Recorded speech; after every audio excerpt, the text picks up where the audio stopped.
Hey, this is C. Hope Clark once again, this time covering plotting, telling the story you want to tell. So let's start with plotting. A lot of people think that that's easy. It's actually my nemesis. It is what I struggle with the most. As a mystery author, that's a big deal. So this is how I have struggled through it, and I'm going to teach you the key points of what I have learned in trying to plot through a novel. But before you get started, I want to put you in the right mindset as to what you're doing when you start to plot a novel or when you're thinking about the basic theme of what your story is about. Your book is not to write about what happened, it's to write about what went wrong. We don't want to read about characters who get anything right. We want to read about the struggles they have in order to eventually win out in the end. Unless you write some type of story like Gone Girl, where you're not sure anybody got it right at the end. But it's not writing about what happened event after event after event. It's talking about what is continually going wrong, because that gives you tension that a reader wants to read. 2, stories are transformations of either a character or a situation or both. The story is about people or communities or situations transforming. They begin the story one way, they end the story in another place. So just keep that in mind. We don't start a story with a character one way.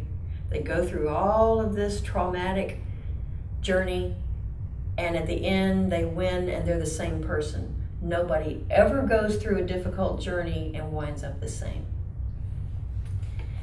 Know your protagonist, main character's unmet desire.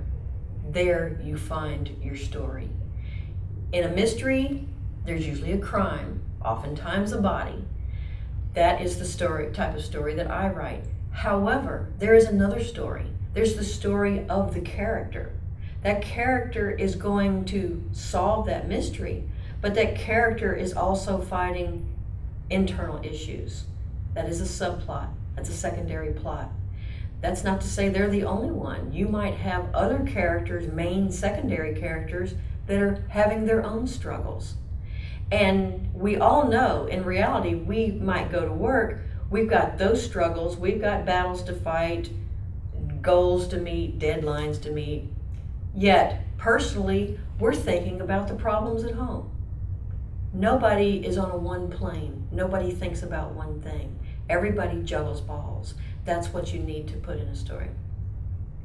So remember, your story is 1, what should go wrong, and what does the character want? So most characters, most people are looking to streamline their life, make their life better, improve their quality of life, get rid of their problems. Whatever it happens to be, they're struggling with it. And that's what a reader wants to read. Reader enjoys seeing characters struggle, fall on their face, go through trauma, because that means they can experience the fear and the emotions without doing it themselves. So when you start plotting a story, I want you to write down your story in 1 or 2 sentences. Just a core conflict, couple of lines as to what your story is about. Most people can't do that because they want to sit down and just write the story.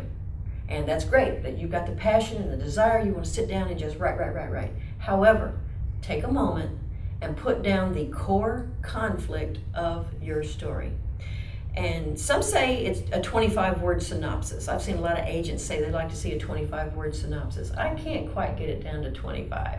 Mine tend to be closer to 50, but it's still brief. You want a brief little synopsis as to what your story is about so that you stay on track. Okay? It also lets you see what your theme is throughout the book, because that theme needs to weave throughout it. And if you don't have a theme, you'll tend to wander, and the reader's mind will wander, and you may wind up with a reader that closes the book because they don't understand the point of the story. So I use my books as an example for a lot of these things like core conflict statements. Bear with me. It's not promo, it just happens to be the stories I can draw from the easiest. So let me cover some of those with you. I've written 2 mystery series. One is the Carolina Slade Mysteries. There's 3 books. The other one is the Edisto Island Mysteries. The 3rd book comes out in August. And I will give you some of my core conflict statements for some of those books. Lowcountry Bride, the 1st book in the 1st series. Threats, a missing boss, a very dead co-worker, a federal investigation, and a sinister hog farmer. Carolina Slade is a bean-counting civil servant in hot water. All hell breaks loose when she notifies authorities of a bribe, and now she could lose her job and her kids unless she breaks all the rules to solve a crime that nobody believes exists. So you've got right there an idea. She's got to be credible. She's by the book. You're getting a taste of the characterization in there. But following all the rules backfires on her. She winds up being the target of investigation. She winds up in danger. She winds up with the office situation crawling into her entire life to the point her family is endangered. And yet, all the people around her don't believe her. So that gives you an idea of a core conflict short synopsis. Murder on Edisto. I'll take one from the other series. Her husband, murdered by the Russian mob, Boston detective Callie Jean Morgan suffers a mental break and relinquishes her badge to relocate home to South Carolina. She hopes to reclaim her life and raise her son, but she arrives on Edisto Beach to find her neighbor murdered, her sanity challenged, and her home repeatedly violated as she fights not to get back involved in crime solving, when that's exactly what she has to do. So when I talked about what does the character want, that's big in that story, because this character was on her game as a homicide detective. It cost her her husband when she arrested someone and the family got even. She loses her job by being fanatical, chasing her husband's killer, to the point that she's unemployed, drinking, has panic attacks. She's a mess. She's a total mess. So she comes home and winds up at Edisto Beach in the family's cottage trying to put her life back together. So what do I do when she sets foot on that island? I throw crime in her lap. Just so happens there's only a 6-man police force on Edisto that have never seen a murder, and she's the most experienced, seasoned person there to solve it, and yet she's leery about getting back involved because of the price she had to pay already. So see, you've got an external murder going on, an external crime going on, and then you've got the internal conflict going on. And what happens is the more she fights against getting involved, the worse the criminal element gets. So eventually you've got your main story, you've got your personal subplot. Eventually those two are going to meet. Somehow she's got to mesh her personal problems with the big problem and somehow carry it off. So that's what I'm talking about when you need to know what's going wrong as a whole, but also what the character needs. And they often, probably should always, conflict in some manner. Makes for a much better story. So these short synopses, you may think, well, I haven't written the whole story yet. I'm not sure how to do this. How do I boil it down in just a few words like that? It's not that difficult. I'm going to give you 3 methods of doing it. One is, it's called the Keep It Simple method. It's proposed by Rochelle Gardner, who is a literary agent. She's very good. You mention 1 or 2 characters. That's it. I don't care if you've got a Lord of the Rings going on and you've got 25 characters. You want to pick 1 or 2 characters. Identify the choice, the conflict, or the goal. Use only 1 plot line. State what is at stake. Refer to the action needed to reach that goal. Mention the setting if it is important. Use your strongest nouns, your strongest verbs, and your strongest adjectives. Do not use adverbs. Make your conflict very clear, but do not mention the solution. So, That's how to do a short synopsis version 1. I'm going to give you something a lot simpler. And this is by Nathan Bransford. Used to be a literary agent, now he's a children's author. Basically, when the opening conflict happens to the character, they must overcome the conflict to complete their quest. What you do is you fill in when, whatever the opening conflict is, happens to, name your character, they must fill in the conflict to, and then you fill in the quest. If you see it on paper, wish I had a little board to write it on for you. It's very, very, very simple. For example, I'll give you some examples. Charlie and the Chocolate Factory. Everyone wants the secrets of the reclusive Willy Wonka's chocolate factory, but only one courageous boy will get them during a wild and hilarious adventure. There you go. That's it. It's that simple. And you see, by using these little short synopsis formulas, it's very easy to come up with your core conflict statements. And it also keeps you on task.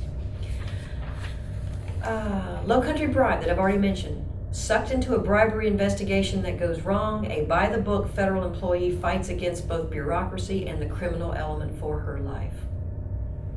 Boiled down into a short and sweet statement. Harry Potter and the Sorcerer's Stone. Let's go there. A boy wizard begins training and must battle for his life with the Dark Lord who murdered his parents. How could you not want to know more about that? That's what you want in a core conflict statement. And why you want that, it's not just to keep you on task, but when somebody asks you, what are you writing? Or if you go to a conference and somebody goes, so what's your work about? You've got your little one-liner going right there. And you sound so smart when you can just rattle it off. And it sounds so good. That is when you're going to see an agent go, that sounds kind of interesting. Send me part of that manuscript. And that's what your game is. Your game plan is. And when you come prepared with these types of little hints I'm going to give you, especially your core conflict statement, it shows that you are in charge of your project and you know what you're doing. So, we all want to sound smart. Version 3 of writing a short synopsis or a conflict statement. You use 3 key elements, and this is from Janet Hardy of Fiction University. Fiction University is my go-to place when it comes to writing structure, the rules of writing, grammar, creative writing advice. She is textbook spot on, and it just goes on for pages and pages and pages. You click on the topic you want, say characterization, you may find 25 articles about little detailed specifics of how to better a character. It's a wonderful website, Fiction University.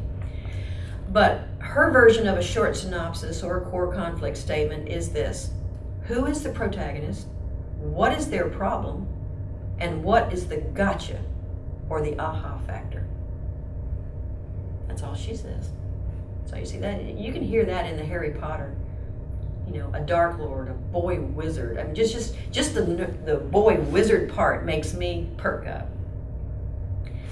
So, when trying to mold your novel and justify that it's a worthy endeavor, let's take it in stages. You don't just start writing. You've got to have that story in your head, deeply embedded, before you sit down and just start putting words to paper. You start with an idea. We all do. It could start with a character, it could start with a crime, it could start with a setting or another world, as in sci-fi or fantasy, but you have this idea that is your catalyst.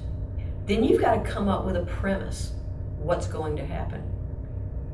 Then you're going to need a plot, which is going to define all your whys. And then you're going to need a story, which means that's where you're going to add the character depth and emotion. Again, it's layers. So I'm going to give you an example. Murder on Edisto is my first Edisto book. We covered it before. She's on the beach. She's lost her mentor and doesn't want to be in law enforcement, but there she is. The idea was a murder mystery on Edisto Beach. I started off with a crime and a setting before I ever knew who the character was. I chose the setting because my publisher actually asked me to pick one part in South Carolina that was my go-to place, that I thought people would enjoy, and establish a series around it. And since I write mystery, there you go. A murder mystery on Edisto Beach. Take it to another level, a premise. An ex-detective secludes herself at Edisto Beach only to face solving that murder. See, I've taken it to another level. We now have a character involved. She secludes herself. Hear that verb? She didn't just go to Edisto Beach, she secluded herself. Take it to another level, plot. An ex-Boston detective relocates to Edisto Beach only to have murder follow her and force her out of her self-imposed sabbatical. You are feeling conflict when you get to that level. You're trying to define that there's going to be a lot of chase, there's going to be a lot of conflict, a lot of tension involved. When you get to that level, you're needing to define some of that. And then the story.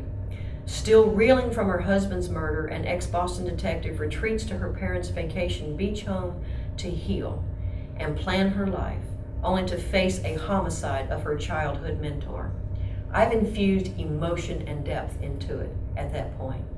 So if you can take your story, start off with your little idea, add a premise, take it deeper with a plot, and then take it to a story level, which means the emotions and depth of your character, then you know where you're going. You want to do that before you start. Idea, premise, plot, and story. Define your stakes. It's not just the journey. Remember, we have to know what's wrong. What are the costs of taking this journey? What happens if whatever this is that's going on is not resolved? What's the worst that could happen?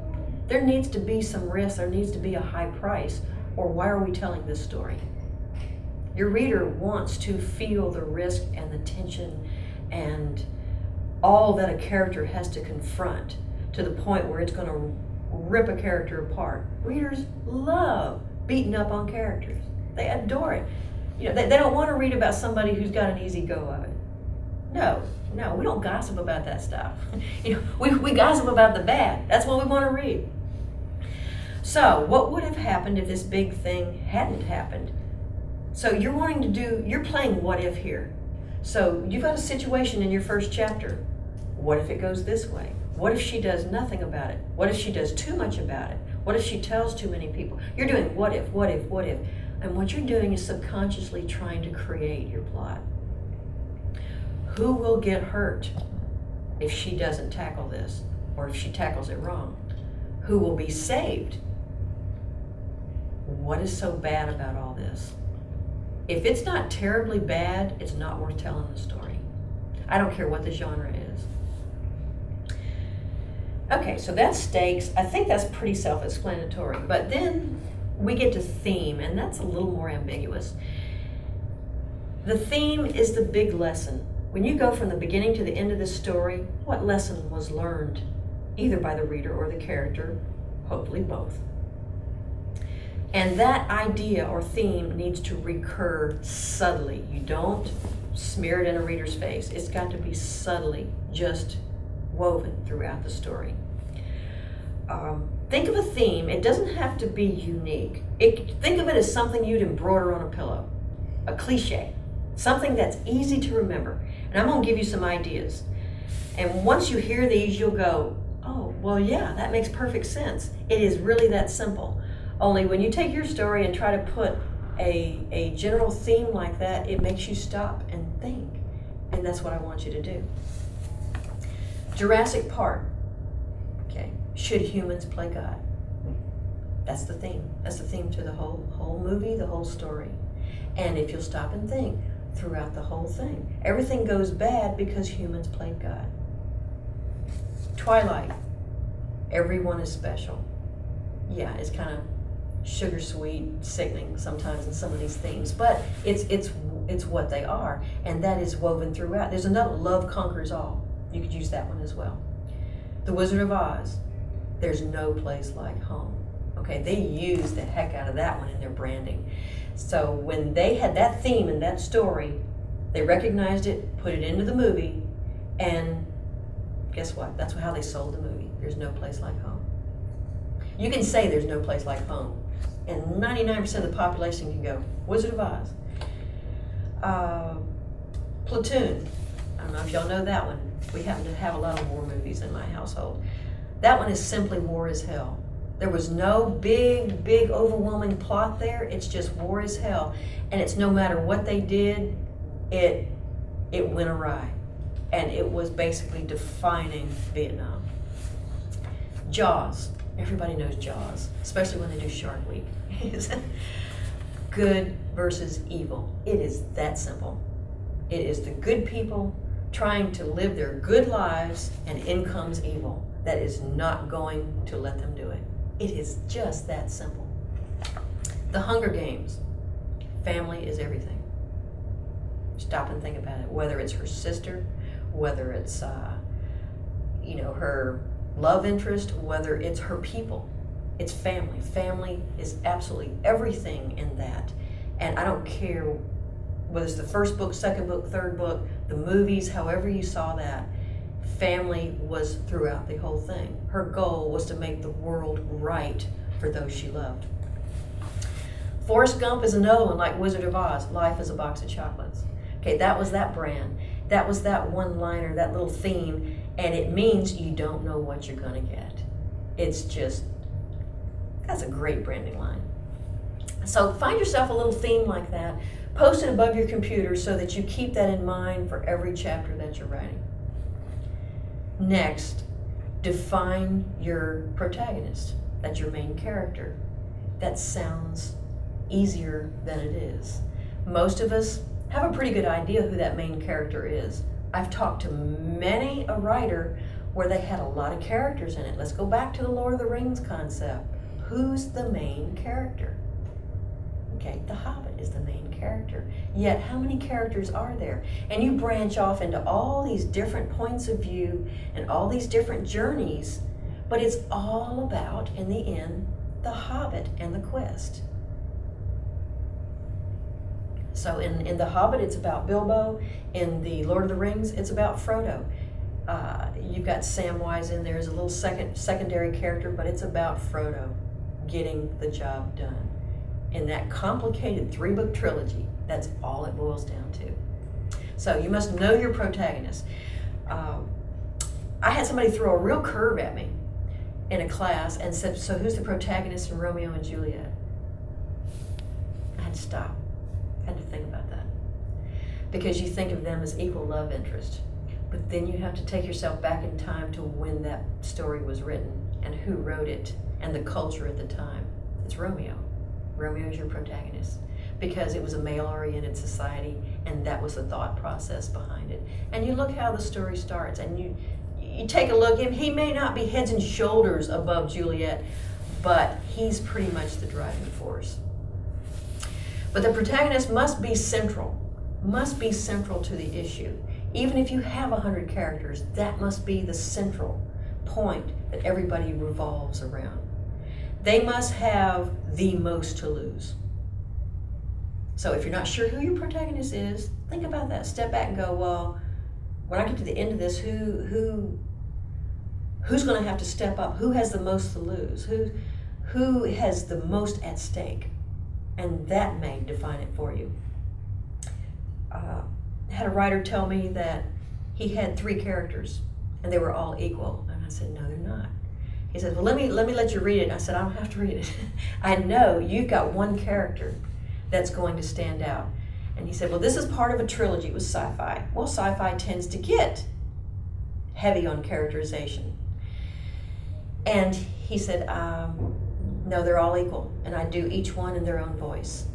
I said, okay, so how many books is this? He said, it's a trilogy. I said, which ones go into the second book? Oh, well, that's so-and-so. I said, there's your protagonist. So you kill off the other 2 or they go off and do their own thing. Well, they might come around in book 3. I said, no, who's the one that's going to show up in all 3 books? There's your protagonist. And it was an eye-opening moment for him. He had not seen that.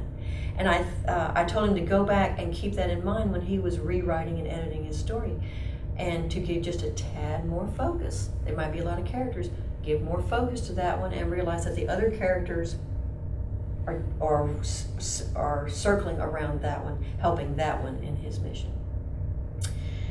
You must know why you're telling the story through his eyes. There has to be a purpose for it. And why he's qualified to be that main voice. There's a lot of burden on that character. That character is driving the plot. Okay, when I get into characterization, I'm quick to tell you it's not about the story, it's about the character. Character has to drive the plot, not the other way around. So which one of your characters is substantial enough to be pushing this plot and making everything happen? Then you need to define your antagonist. Who's the opposition? Now, you need a really good bad guy. That bad guy needs to be just as good a character as your good guy. Okay, he needs to be just as developed, just as deep. He needs to be a really, really good, fleshed out character. What has he got to lose? What is he hoping to gain? Because guess what? In his mind, he's the good guy. The bad guy in his mind is the good guy. He's got goals that are with just as many stakes as the good guy. And when you have two characters like that, again, I go back to Gone Girl. You had the protagonist flip-flopping and the antagonist flip-flopping in that story. It was amazing writing. However, they had a lot to lose. And at one point you were on one of them's side and then you were on the other one's side. I love the little anti-hero feeling in that story. But he needs to be a strong player and needs to be just about at the same level as your protagonist. Also, your antagonist doesn't necessarily have to be a person. Stop and think about that. Your antagonist can be the weather, it can be economic conditions, it can be the government, it can be your mental alter ego. There are a lot of stories out there where there is not a human form antagonist. What is the story with Tom Hanks? I think it might be Castaway, where the other player is a soccer ball with a face on it. Okay, his antagonist, you have to stop and think, who's the antagonist in the story? And there has to be an antagonistic factor in the story. It can be the weather, it can be his mental health, it can be the soccer ball. I mean, I think it kind of changes around, but the bottom line is his enemy that he's fighting is sanity and his isolationism. So if you want to get a little existential out there, that you can look at stories like that. But just know that there has to be a conflicting force coming from the other side, and you need to be able to define it. Defining your protagonist often defines your antagonist and vice versa, because what one of them wants, the other one wants the opposite. And it can be just the minuscule of things.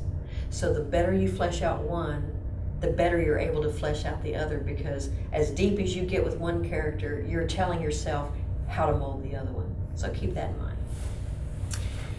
Define your protagonist goal. We did a little bit of that with core conflict. The protagonist is trying to solve what problem or what issues will happen. That's simple.